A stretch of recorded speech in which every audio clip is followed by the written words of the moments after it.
Hello, are you out there? It's Mark with Redo Over, and we are back to Master of GalCiv4. Megastructures. we are going to get into Megastructures game. It dropped. I am playing it for fun right now, just with the standard civilizations. But my goal is to, over the next several weeks, month, finish getting the Master of Orion 2 civilizations. I think we're going to do 12 of them. Maybe not, though. We may stop at 8. We may stop at 10. Whatever. We're going to throw those into a large galaxy and play through using the Master of Orion species. That's what we're doing here. All right? But I am learning megastructures right now. I'm just playing it for fun and kind of getting a feel for it. But that's where the megastructures play is going to be coming in early in 2025 is a whole new playthrough with that. So we get to see megastructures. I'm never one to chase after stuff, though. That's one thing I know about myself. Some new thing or feature drops.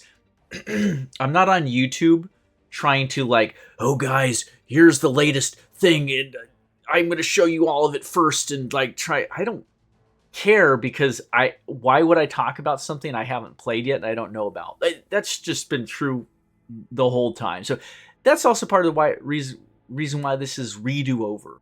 It's about playing old games, things I know, things I've done before, doing it again. I am never about the cutting edge. I am about stuff that's come along that I like. Playing old Kingdom Rush games, playing Master of Orion 2, the original. And we go back to stuff that I genuinely enjoy, but I never want to. I say all this to just say I'm never going to be out there chasing the newest thing, trying to fake you guys out and just be like, here's all the tips and tricks for megastructures. And it's just like, it came out 8 hours ago, and I'm guessing at all this. Yeah, sorry. That was more than we probably needed to do. We're on to the Klackon Hive. Fantastic. So let's jump over to Master of Orion 2, see what it says about the Klackon. And we'll jump in, and I already did up my phenomenal art. This is the Queen. Yeah, I thought it looked pretty cool. See you over on Master of Orion 2, Mu2. All right, so here we go. We've got the Klackon Hive, lovely little insectoid ant-like creature. Food production, +1. Industrial production, +1. Large homeworld. Don't probably need to worry about that so much. Uncreative and unification. So let's jump into the customizer so we can really take a look at those things. I know we can get food production, and I know we can do industrial production quite seamlessly. It should translate straight across with GalCiv, but let's hit our custom Klackon, and let's take a look at uncreative right here. So what it means, it's not a negative to science, it just means less options are open to them. We will see if there's a way to simulate that. Certainly, we can always just do like a -10% on research, which is probably what we'll do. We could also turn down their intelligence on the species, on the phenotype, whatever, species generator. That might be a good way to represent them being a little less sharp. So I think that would be suitable. And the other thing that is of note is unification. Let's just read through this real quickly. Defensive agents receive a 15% bonus. Not a lot of spycraft in GalCiv4. It's tough to work with that, like with the Darlocks in particular. It's tough to simulate that. Morale. They don't have morale. Ooh. So I think we're going to have to tackle that under the species creation as well by turning down their expectations. The lower the expectations, the happier they are. Is that a fair way to do that? It's tricky. We need to think about how to simulate morale. Now, in Mu2, the fact that morale doesn't modify unification government is a big detriment. It's a negative. It's bad. It's not good. Your people can't be sad, but they can't be happy. So you miss out on well over 100% bonus to things like mineral research, monetary production, food production, because you can't even get a 10% bonus to that, let alone 120%. So it's a detriment. We need to figure out how to we either don't do anything with it and just ignore it, or we add it on to make it a negative, because it is a detriment to being a unification government. So we'll look into that. Finally, productivity gets a big bonus, and food gets a big bonus, obviously. We close out here.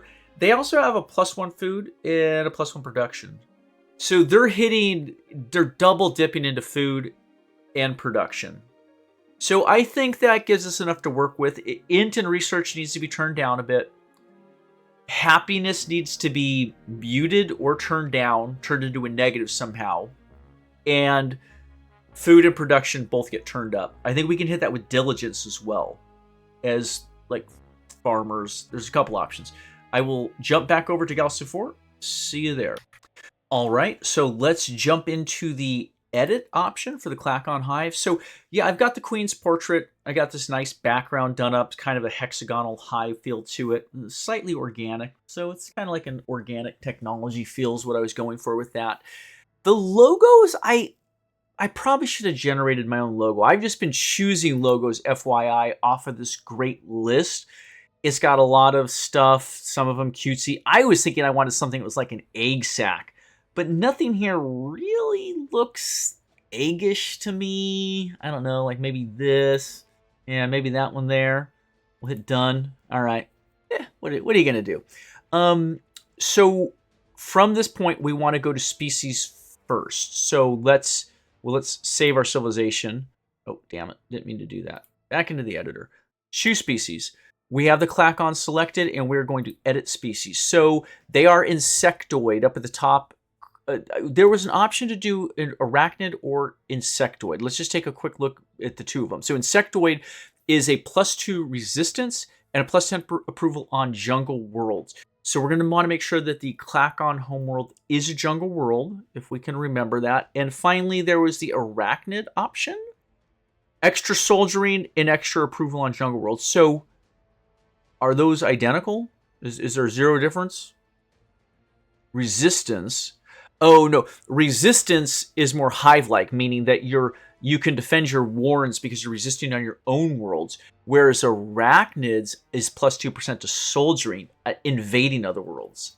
Some more predatory spiders. Okay, interesting. But yeah, we are going to be the insectoid officially. I've got some nice images. You can see these like six-legged insects with the stinger. I really tried to get the claws more hand-like, but I had a lot of trouble. I was using Midjourney and I couldn't get them to like give them fingers. I think some of them kind of have like multiple appendages, but yeah, what are you going to do? Obviously, they are carbon-based as well because they're not energy-based. Silicon-based, whatever. Here we go. So we were saying that diligence is going to buff our production. Now, we already know that these guys are excellent farmers and producers. They get to double dip in with unification and the other things. So do we set them at a big +2 diligence? Question. I think so. Let's do that. Let's leave it +2 diligence, and I am knocking 1 off their intelligence. Now, I was interested in kind of representing that they grow faster, so I did give them a growth rate of 1.5. It's not really in the game. They don't have a boost to growth, do they? They don't. But I could offset it by making their food consumption 1.5. It plays in a little bit to the idea that they make a lot of food. Food is a weird thing in GalCiv4. I think through being a wealth a trait pick for your civilization, you can convert up to 2 food per colony to 2 wealth, to 2 galacto credits. But that's about it. Otherwise, surplus food is worthless. Having more doesn't make your colonies grow faster. And it's so easy. With just a couple of farmers in the game, like you have 100 population and you just make 1 or 2 of them farmers, if even that, you can be food self-sufficient even without having farming tiles. So it's just weird that you can make farm hexes, you have farm building improvements, and you can make farmers, and there's technologies to make more food, and you're just going like, why? Stardock, if you're listening, do something with food or get rid of it. Like really. I get that it's kind of an interesting mechanic when you're going to have a silicoid life form or mineral life form that doesn't require food. Cool, but that's such a small bonus. You got to do something with food. You got to do something with food. I don't know what to say. Okay, but yeah. So although the growth rate is not really precedented in Mu 2, I think we can offset it by saying, yeah, they eat more food though. Actually, let's make them ravenous. Oh yeah, they take a lot more food. Therefore, they'll have a need for being good farmers. So you get a little bit of growth. We're offsetting that by making them eat double the food. Very cool. I think that's reasonable. Approval and expectations. This is what we really need to think about. And then let's see. We'll on pollution effects, we will just leave them at neutral, right? We don't really care one way or another. However, are they happier or are they sadder? We don't have a way to nullify their sense of approval. Let's put them at a slight detriment. We're doing that because we know that unification comes with the cost of loss of morale. Loss of morale. So maybe that means you have lower morale. It's harder to, yeah, it's going to be a lot harder. So we'll set them at a 45, so a slight detriment. It'll be a tough civilization you get going. And then what about expectations? Higher expectations is worse. Lower expectations is better. I think we make the relative expectations slightly more as well. So essentially what we're doing is saying, yeah, your people are not particularly happy and it requires more. Think of it in a hive, like everyone has to be fed jelly. You know, the workers got to feed each other all the damn time to keep them satisfied. So yeah, those are two true negatives to playing them off the bat. I mean, we could really bury the needle, but I don't know if that would make a broken species working so hard to make them happy.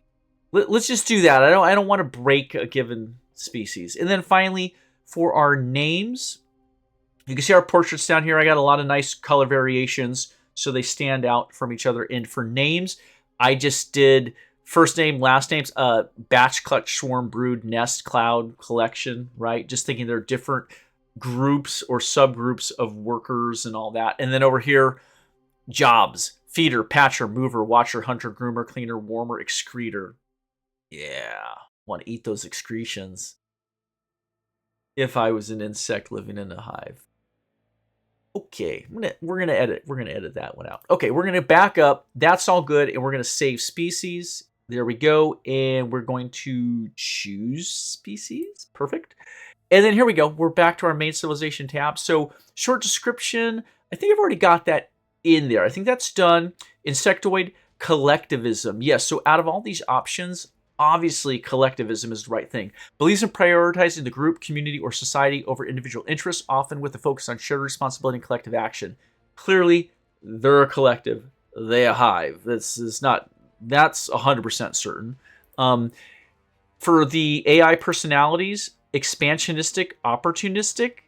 Yeah, that's kind of how I see ants, right? They do need to spread out. This is sort of an animalistic drive. But there was nothing in here that really came across better. I didn't need them to be aggressive or military or anything. They're certainly not peaceful. And I thought opportunistic reflected better than greedy. Yeah, there you go. And there's just a quick description. A relentless insectoid collective seeks to expand and exploit resources across the cosmos in pursuit of total dominance. I'm just going to leave that. I'm not going to mess with that. I don't care that much. Let's jump to the abilities tab. Okay, what do we got here? Clever turned down. So research at -30. And they're already a bit doy already. So yeah, I think that's reasonable. No wealth modifiers. Production popped up. Big 15%. That working with their diligence will make them very productive. We coming across militant influence likable. I'm setting that at a -2.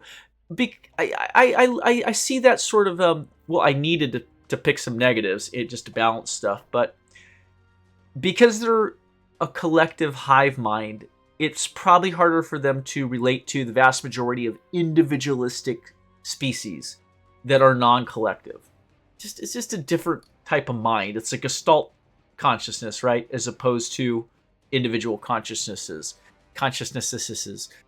Explorer, no. Fast, no. Veteran, no. Brutal, no. Courageous, yes. Did I do that to modify the fact that they live in hives below ground? It kind of gives them that defensive spy bonus. I think that's leaning into that a little bit. It could be turned down a bit, but yeah, it would be pretty hard to crack one of their planets. I like that. We could drop this one if we need another point somewhere else. Deceptive, no. Miners, no. Bureaucrat, farmer, right there. That gives them a bonus to the food. Remember, they're going to need it. You're going to have to pursue farmers. Urbanites, yeah. Why did I select it? I guess because they live in a hive underground. I'm thinking I'm leaning a little bit towards Master of Orion Conquer the Stars has a cavernous option for the Klackon. Is where I'm leaning into that Urbanite. So I'm kind of pulling from both the Master of Orion games that I play. Intimidation has no modifiers. Persuasive has no modifiers. So I think that's a reasonable balance. The only thing I could see changing would be courageous, but I'm not sure what else I would put in there. We can make them fast. We can make them so they can spread quicker. We can make them so they explore quicker. You know, I don't mess with fast or explore a whole lot, but I'll tell you, it doesn't hurt having them be able to spread out a little quicker. No, let's leave that as is. They're well focused on production and food and bad research. Those are the main really strong 3 features. Okay, here we go. These are our civilization abilities. Obviously, hive minds. Can we mouse over more than? Is that all it gives us? Where's hive mind? Right there. Ships in your territory gain hit points per colony controlled. Okay. So when you're within your own territory, you are better off, but to maximize hive mind, you need more colonies. You want as many colonies as you can get, and that's going to boost hit points on your ship. And actually, in your territory. So yes, it's a defensive bonus, and that plays in a little bit with the courageous stuff. Sure. Again, their hives are underground. And then unwavering? Interesting. Colonies are much harder to culture flip because of the hive mind, and access to the unbroken spirit technology. So plus 200 rebellion points, plus 5 intimidation, plus 5 persuasion, allows unbroken spirit, defensive discipline tech, and defensive trance tech. So rather than being militaristic pushing outward, they're extremely defensible. It's hard to crack their colonies. So they're going to try and outproduce. It's got coffee burp. Outfarm, outproduce, and not a lot of research. I wonder. I'm out of coffee. Is that enough? Is that enough? I don't know what's going to happen. This could be a broken ass build. Maybe unwavering isn't the best choice. Hold on. Getting long. We're at 18 minutes. Hold on. Let's just look through real quick. Can colonize extreme world. Unlocks fertilized planet executive order. That could get them more planets quicker, more colonies to synergize with hive mind. Ancient, no. Archaeologists, no. Bureaucrats, no. Cartographer, no. Certain, no. Craftsman, crime lord, cybernetic. I don't need to say everyone out loud. I'm just running through here real quick, folks. Fertile? Possibly. No, they're not. Cloning tech? That's an idea.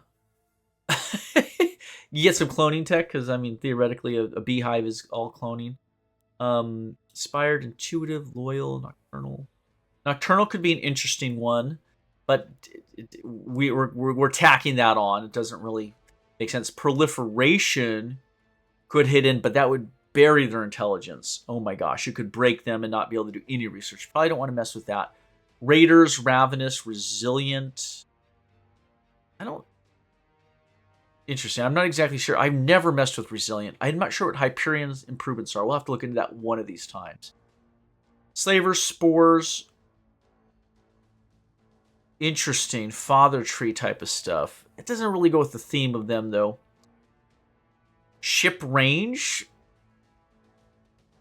Better movement, possibly. Traders, Unrelenting. Where are we at with Unrelenting? Control, Influence, Warships, Interstellar Propulsions. There's our Unwavering, Vigilant, Voyagers, Range and Ships, Sensors. That would get them to spread faster. I almost feel like maybe Voyagers or way back at the top, Adaptable. Unlocks Fertilized Planet Executive Order. Is that increases the fertility? Grants extreme colonization tech. Crap. Or do we leave it where it's at? I'm really torn here. I feel like their only real thing they have is production. And they are resistant, obviously. Resistant invasion, is that enough? Defense is not much of an offense in this game. I'm wondering if I should make them Starfaring or Voyager so they can spread out quicker. Sensor range and movement. See, the thing is, you can kind of simulate Voyager up here with Explorers, right? I guess it takes a little bit of both, though. You have to take a dip into Fast and Explorers. Let me tell you, if you made an Explorer, Fast, Voyager, Starfaring, whoo, you cover a lot of ground that way. But that's not what these guys are. That's not what they are. Unwavering. Yeah, let's leave it at that. But let's jump over here to the planet real quick, and we're going to give them that jungle planet that we know they're going to like so much. And we'll save civilization. We'll call it that. I think that's it for now. I'm not sure how viable it is. If anyone has thoughts on maybe some of those other civilization ability picks, I mean, obviously we keep Hive Mind, but is Unwavering the right choice? Are they handicapped with only being good at producing and not being good at anything else except planetary defense, which they'll be really good at? But at that point, you're already being invaded. 20 minutes, 22 minutes. That's enough. If you watched, thank you so much. And we'll move on to some others. Who's next? Cylon? Meklar. Meklar's next. Okay. Bye-bye.